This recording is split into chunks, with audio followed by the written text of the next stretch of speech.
लाचार बेटे, एक दर्द भरी इमोशनल कहानी। गांव के किनारे एक छोटी सी टूटी फूटी झोंपड़ी में रामदीन अपनी पत्नी और बेटी गुड़िया के साथ रहता था। रामदीन मजदूरी करता था, लेकिन पिछले 2 साल से बीमारी ने उसे इतना कमज़ोर कर दिया था कि अब वह ठीक से काम भी नहीं कर पाता।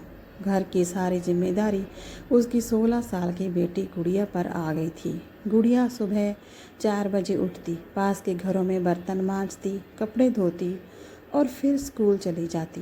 गांव वाले अक्सर कहते, इतनी छोटी उम्र में इतनी बड़ी जिम्मेदारी, भगवान किसी बेटी को ऐसा भाग्य ना दे। लेकिन गुड़िया हर दर्द को मुस्कान के पीछे छुपा लेती थी। एक दिन उसकी माँ की तबीयत बहुत बिगड़ गई। डॉक्टर ने दवा लिखी और कहा, अगर समय पर इलाज नहीं हुआ तो जान को खतरा हो सकता है। गुड़िया की आंखों में आंसू आ गए। जेब में सिर्फ 20 रुपए थे और दवा के लिए 5,000 चाहिए थे।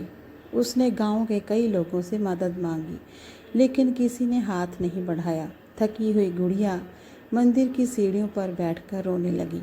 तभी गांव की अमीर औरत कमला देवी वहां आई। उसने पूछा, क्यों रो रही हो बेटी? गुड़िया ने सब सच बता दिया। कमला देवी बोली, मैं पैसे दे दूंगी, लेकिन बदले में तुम्हें मेरे घर दिन रात काम करना होगा। माँ की जान बचाने के लिए गुड़िया ने बिना सोचे हामी भर दी। अब उसकी ज़िंदगी और भी कठिन हो गई। सुबह से रात तक काम, खाने को बचा हुआ सूखा खाना और हर छोटी गलती पर डांट। कई बार वह थक कर गिर जाती, लेकिन माँ का चेहरा याद करके फिर खड़ी हो जाती। एक रात तेज़ बारिश हो रही थी। गुड़िया काम खत्म करके घर लौट रही थी। रास्ते में उसने देखा कि उसका पिता बारिश में भीगते हुए लकड़ियाँ उठा रहा था। गुड़िया दौड़कर बोली, बाबूजी, आप ये क्या कर रहे हो? आपकी तबीयत खराब है। रामदीन की आंखें भर आई। उसने कांपती आवाज़ में कहा, बेटी, मैं तुझे इस हालत में नहीं देख सकता। तेरी उम्र खेलने की है और तू हमारे लिए इतनी मेहनत कर रही है। गुड़िया अपने पिता के सीने से लगकर फूट फूट कर रो पड़ी। कुछ दिनों बाद गांव के स्कूल में एक प्रतियोगिता हुई। गुड़िया ने गरीब बेटी का संघर्ष विषय पर भाषण दिया। उसकी बातों में इतना दर्द था कि पूरे स्कूल की आंखें नम हो गईं। वह बोली, गरीबी इंसान से उसकी खुशियां छीन लेती है, लेकिन हिम्मत नहीं। बेटी कमज़ोर नहीं होती, बस इस हालात उसे मजबूत बना देते हैं। उसका भाषण सुनकर सोशल मीडिया पर वायरल हो गया।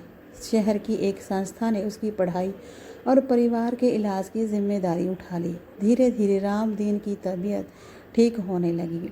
गुड़िया ने पढ़ाई जारी रखी और मेहनत करते करते एक दिन अफसर बन गई। जिस गांव में लोग उसे बेचारी और लाचार कहते थे, वही लोग आज अपनी बेटियों को उसकी मिसाल देते हैं। एक दिन गुड़िया ने अपने पिता से कहा, बाबूजी, उस समय हमारे पास पैसे नहीं थे, लेकिन आपने मुझे हिम्मत दी, वही मेरी सबसे बड़ी दौलत थी। रामदीन की आंखों से खुशी के आंसू बहने लगे। सीख, हालात चाहे कितने भी कठिन क्यों ना हो, एक बेटी अपने साहस और मेहनत से पूरे परिवार की ज़िंदगी बदल सकती है।